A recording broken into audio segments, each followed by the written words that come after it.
बक्सर जिले के चौसा स्थित आदर्श उच्च विद्यालय के खेल मैदान में मजदूर दिवस के अवसर पर चौसा थर्मल पावर मजदूर यूनियन के महामंत्री डॉक्टर मनोज कुमार यादव की अध्यक्षता में भव्य समारोह का आयोजन किया गया। इस समारोह की शुरुआत मजदूरों की आरती उतारने, पुष्प वर्षा करने और अंग वस्त्र भेंट कर उनके सम्मान के साथ की गई। मजदूरों के सम्मान में भव्य सांस्कृतिक कार्यक्रम का भी आयोजन किया गया, जिसमें शाहबाद सम्राट कमलबास कुंवर एवं मगध सम्राट सुदर्शन यादव के बीच दुगोला चैता गायन का शानदार मुकाबला हुआ। लोक धुनों ने कार्यक्रम स्थल को संगीतमय बना दिया और श्रोता भाव विभोर हो उठे। इस दौरान भारी संख्या में चौसा सहित आसपास के लोगों का जमावड़ा हुआ।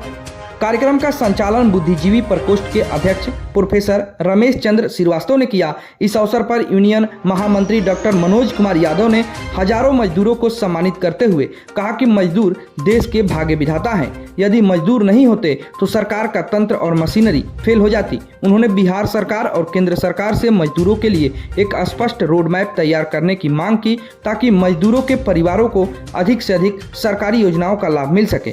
डॉक्टर मनोज यादव ने कहा कि 1 मई का दिन पूरी दुनिया के मजदूरों को एकजुट होने का संदेश देता है, जो कार्ल मार्क्स के विचारों से प्रेरित है। उन्होंने सुझाव दिया कि सरकार को मजदूरों का डाटा राज्य स्तर पर सूचीबद्ध करना चाहिए और इसके लिए एक विशेष टीम का गठन भी करना चाहिए। श्रम संसाधन विभाग द्वारा श्रम कार्ड की व्यवस्था तो की गई है, लेकिन इसे बनवाने की प्रक्रिया इतनी जटिल है जिससे सरकार की योजनाओं का लाभ मजदूरों को नहीं मिल पाता है। उन्होंने कहा कि इस पर सरकार को पुनर्विचार करना चाहिए। उन्होंने चिंता जताई कि पहले मजदूरों को संसाधन खरीदने हेतु सरकार की ओर से सहायता राशि दी जाती थी, जो अब बंद हो चुकी है।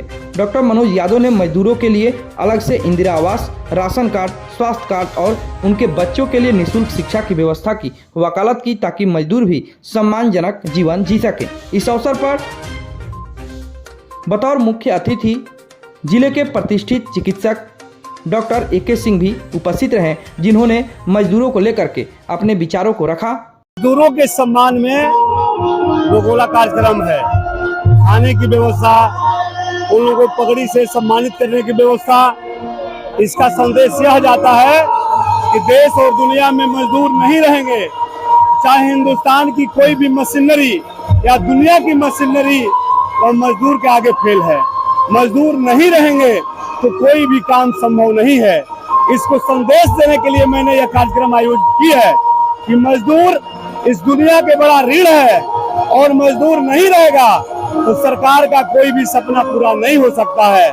मैं इसके सम्मान में आज मजदूर दिवस का आयोजन है। मैं अपने मातहत में समझता हूँ कि मजदूर हमारे लिए भगवान है।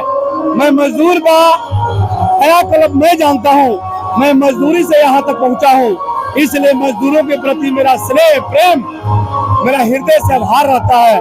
और आज मजदूरों के सम्मान में डॉक्टर मनोज यादव मैदान में, मैं जानता हूँ कि जब मजदूरों की लड़ाई दुनिया में लड़ी जा रही थी तो वह पहला देश अमेरिका हुआ, और अमेरिका 1886 में मजदूर दिवस के रूप में लागू किया, और मेरा देश 1923 में वो मद्रास के हाईकोर्ट के सामने जब आंदोलन हुआ मजदूरों का, उस दिन से हमारे देश में मजदूर दिवस लागू हुआ।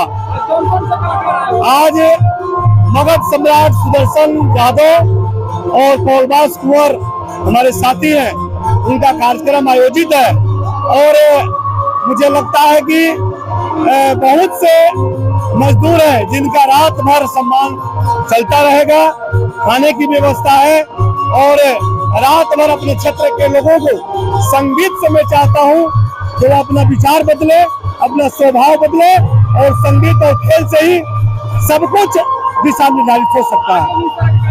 हमेशा आज 15 से 20 वर्षों से मैं कार्यक्रम आयोजित करता हूं। 1 मई मजदूर दिवस पूरा गांव जानता है, टोला जानता है, और मैं उन्हीं के सम्मान में कार्यक्रम आयोजित करता हूँ। अभी लोग चल रहे हैं, और जिला के भी प्रोफेसर, डॉक्टर, बुद्धिजीवी सब साथी सब लोग पहुंच रहे हैं। सबके सम्मान में मैं खड़ा हूं। सभी जनप्रतिनिधि जो त्रिस्तरीय पंचायत के जनप्रतिनिधि हैं, चाहे वार्ड काउंसलर हो, वार्ड पार्षद हो, सरपंच हो, प्रमुख हो, मुखिया हो, सारे लोगों को इनवाइट है कि मजदूरों के सम्मान में हम लोग जैसा जनप्रतिनिधि उनके साथ कंधा से कंधा मिलाकर चलेंगे। घरों से ऊपर उठ करके लोग जो है यहाँ पर जुटे हुए हैं और एक साथ जमीन पर बैठ करके प्रोग्राम कर रहे हैं। यही सामाजिक समरसता है और इसी समरसता को कायम करने के लिए मैं चैत महोत्सव पर आता हूँ और इसी को संदेश देने के लिए मैं मजदूर दिवस मनाता हूँ कि न उसमें कोई जाति होता है, न कोई उसमें धर्म होता है। सारे लोग एक मंच पर आकर चाहे वह भोजन करेंगे, चाहे उसको सम्मान मिलेगा, चाहे वो संगीत के माध्यम से उसको एक मंच पर लाने का एक व्यवस्था है। लगता है कि जनप्रतिनिधियों को भी सोचना चाहिए ये सब। जनप्रतिनिधि को सूचना तो मैं नहीं देता हूँ, इसलिए नहीं देता हूँ, जनप्रतिनिधियों को तो सोचना ही पड़ेगा। जनप्रतिनिधि जाति के नाम पर, धर्म के नाम पर, पार्टी के नाम पर, दल के नाम पर आते हैं, 5 साल के बाद वोट लेते हैं, चले जाते हैं, लेकिन वह अंतिम पायदान के व्यक्ति जो खड़ा है, जो सिर्फ वोट के समय में उसको यूज किया जाता है, वैसे लोगों को संदेश देने के लिए यह चैत महोत्सव है। विधानसभा चुनाव में उनको सबक मिलेगा तो समय बताएगा, लेकिन मैं यह संदेश देना चाहता हूं कि चाहे बड़ा से बड़ा जनप्रतिनिधि हो या गांव स्तर का जनप्रतिनिधि हो, सभी को समाज में एक भाईचारा स्थापित करके ही चलने से हमारा देश, मेरा बिहार, मेरा गांव आगे बढ़ सकता है।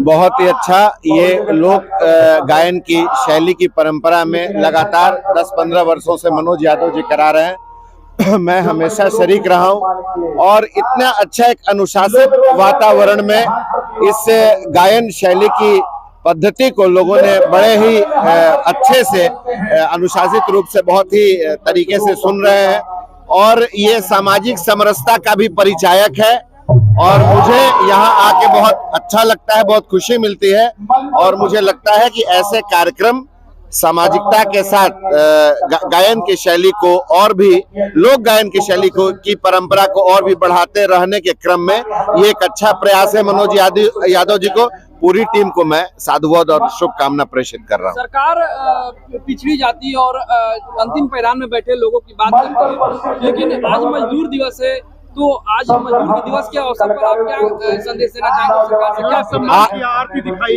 मजदूरों को? आज मुझे याद आ रहा है लाल बहादुर शास्त्री का, वो बोलते थे मजदूर दिवस पे, बोले थे कि गरीबी लोग सिनेमा घरों में देखे होंगे, किताबों में पढ़ते होंगे, गरीबी मैंने महसूस किया है और इस गरीबी के बल पे मैंने अपने आत्मविश्वास को इतना बनाया कि मैं प्रधानमंत्री के पद पर सुशोभित कर रहा हूं और ये गलाबंद कोट और पम्पशू जूते मुझे प्रधानमंत्री बनने के बाद पहनने का मौका मिला है।